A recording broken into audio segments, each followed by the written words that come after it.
Hello everybody, Zeidoktor here, and this episode of the Typical Manga Review is going to be dedicated to Attack on Titan, Chapter 91, The Other Side of the Ocean. And that is exactly where this chapter takes place, because we open up on a young man on the battlefield looking up at the sky and trying to warn a bird, it's dangerous out here.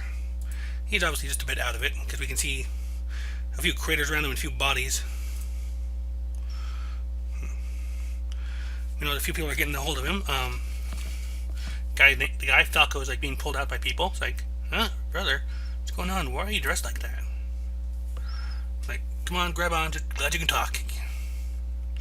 They get into a foxhole and they start like training the Falco. Like, where'd they get you? And how's Colt? The unit warrior on the front.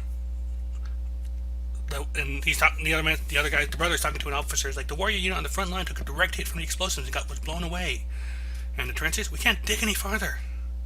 We can't? Is that an order? Are you trying to give me orders, Eldian? Hey, what the hell do you think you're doing speaking to Commander Magath like that?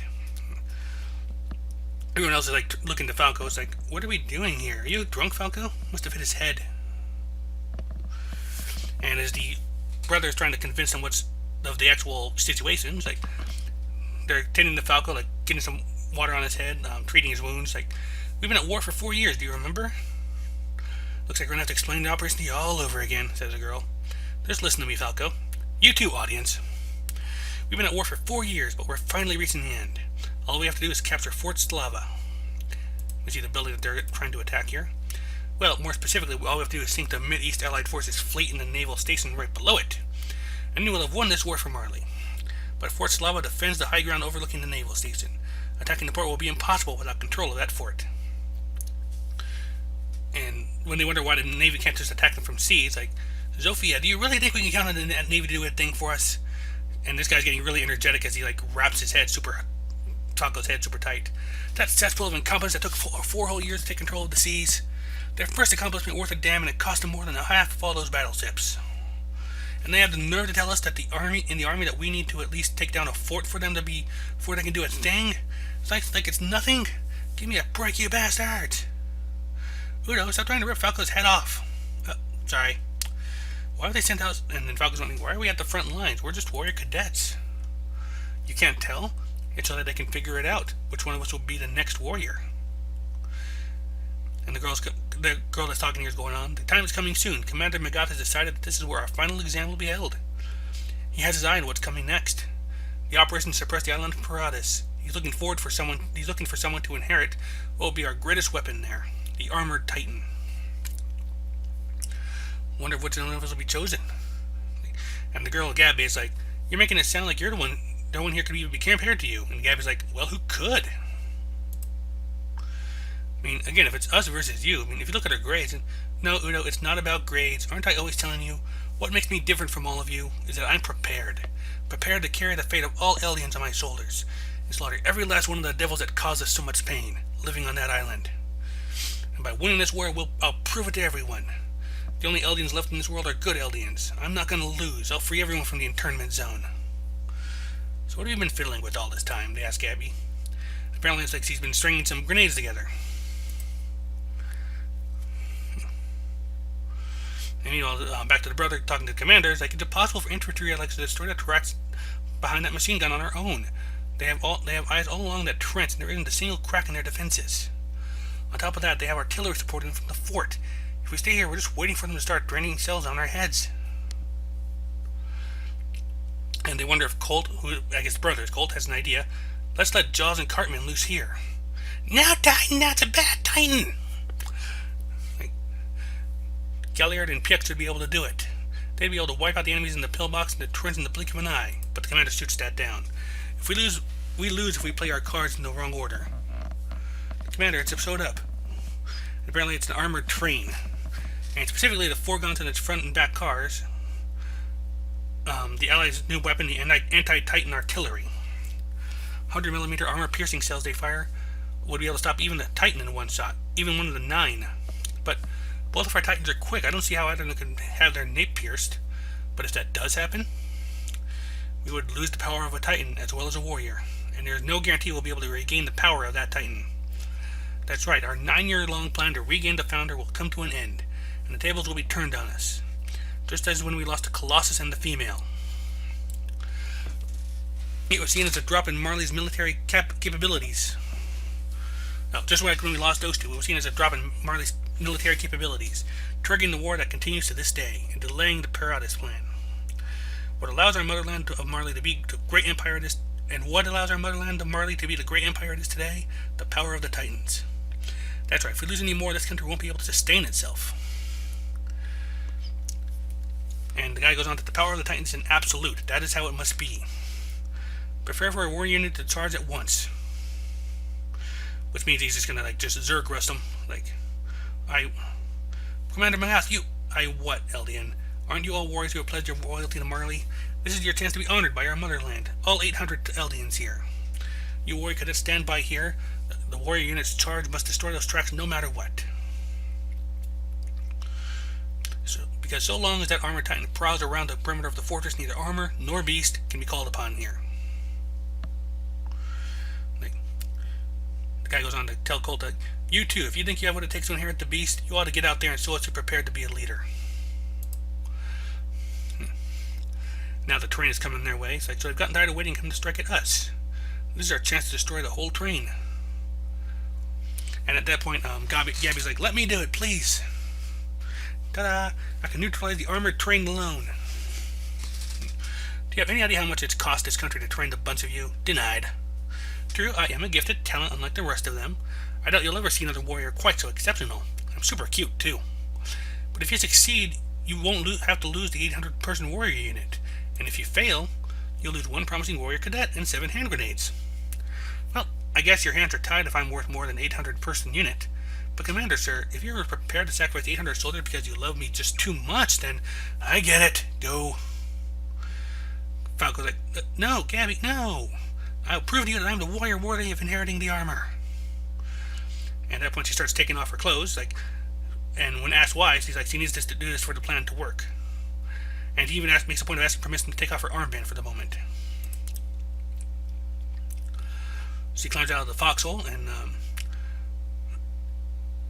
just kind of walks out with her hands up. It's like, hey, someone's coming. A woman, a child too. Looks like she's coming to surrender. No, wait, that could very well be an Eldian, but something about her looks strange.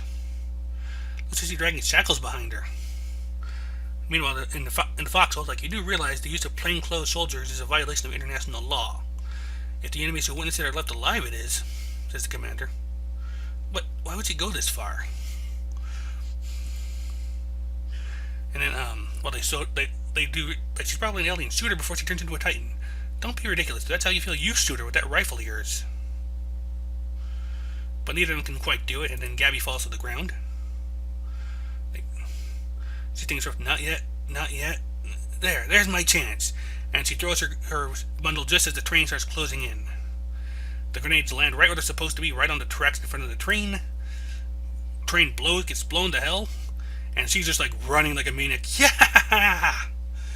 And they're like, she really did it. Hurry, Galliard, now, Jaws. One of the guys still in the trench, damn those Marley cowards. That's why we can never let you have your way. However, while he does fire at Gabby, she's blocked by the rival.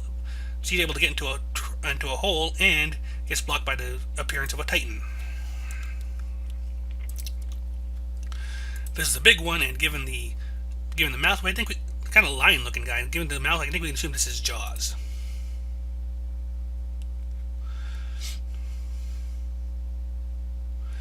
And at that point, they do cry that this is definitely Galliard, and he just rushes forward and takes care of the trench. And that is where the chapter ends, with Marley's vaunted power of the Titans. And I think this means that this is the last Titan we have for us now. So you just kind of give myself a little roll call here, make sure I haven't forgotten anyone. There is there's Aaron, who's both the attack Titan and the founding Titan. We have Ymir, the dancing Titan. We have the armored Titan in Reiner, the colossal Titan now in Armin, the female Titan in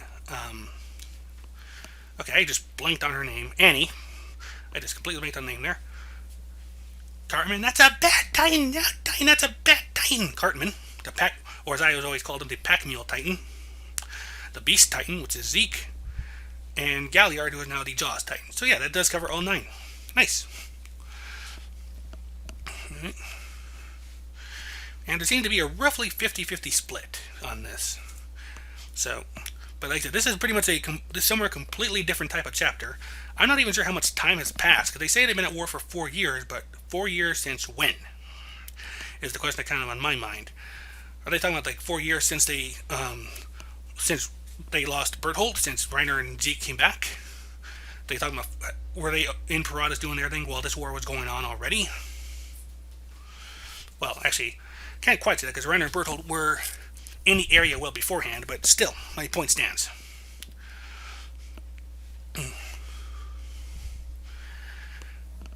So we definitely have an interesting character in Gabby. I have to admit, I like Gabby. It's too bad she's going to be fanatically loyal to the other side at the moment. Don't know if that will change as time goes on, if she actually meets the other Eldians. But then again, we saw Reiner go crazy from that, and Annie and Berthold kind of had their own things going on, so it's hard to say what's going on with there. So I could see a turnaround, or at least a very big fight between Eren and this person who inherits the Armored Titan. Especially since her inheritance of the Armored Titan means that Reiner is dead. Because that's exactly what it would mean. So, going from there, I don't think I ever mentioned this before. It only really just hit me. But the recent chapters have told us that when a Titan shifter dies, their power can go to any Eldian, anywhere. I begun to wonder if there's a issue of proximity to that, because like say, if a Titan dies on the mainland, it's more likely a mainland Eldian will get the Titan for someone to Paratus and vice versa. But at the same time, there's no guarantee of that, and then you still have to find whoever's got the power, which is probably a task unto itself if you don't know what to look for. And the reason I bring that up is because it takes Annie's action at the end of her fight with Eren into a whole new light. I'm sure I'm way late to the party on this, but the fact that by crystallizing herself, yeah, Marley no longer has the female Titan, and it's knowing that of all the females, she actually is called the female Titan by them.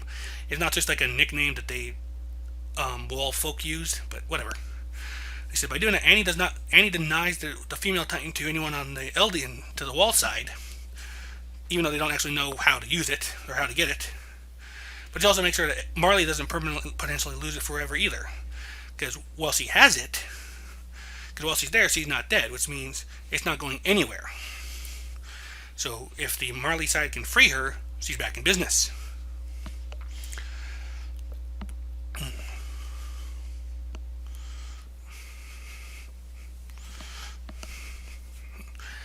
I do wonder now if there has been a time skip. I mean, there has been some time passed because Reiner has a beard. He did not have a beard before. So I'm not quite sure what to make of that. Oh, and we also know that Reiner's toward the end of his time, which means we don't know how long he was a Titan at the time he first appeared with Berthold at the start of the series. Because I know that they were around, 12 years old or so, 13 years old at that time. But what we don't know is actually like how long he had already been a Titan. Because we know they have a 13-year time limit, but again, starting from where? So right now we're in a bit of a snag with the timeline here, I think. A lot of this depends on where they're referencing from. Like, what point are they referencing from? And I don't think we'll be able to get a good grip on that until we see the wall side again. And it really has been 4 years, and Eren's probably closing in on his time, too, because he became a Titan right around that time. That puts him close to the 5-year mark.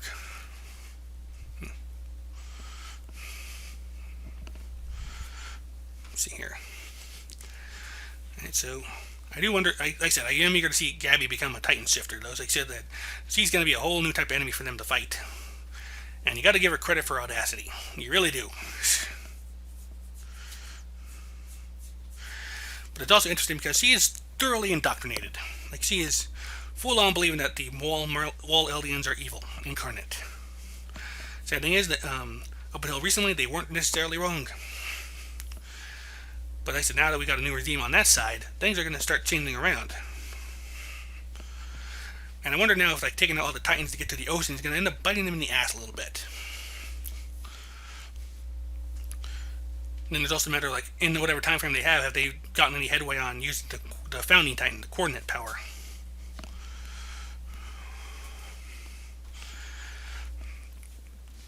Because after all, Aaron has an idea why it works and how it works, but he's afraid to tell him because of what happened concerning Dina and Mikasa and Armin, as well as Historia. And we still don't know what's going on with Ymir. Is she actually dead or something else going on? Because I can see them feeding her to somebody else who's more loyal. Ah, shit. That's probably what could happen to Gabby. I don't know.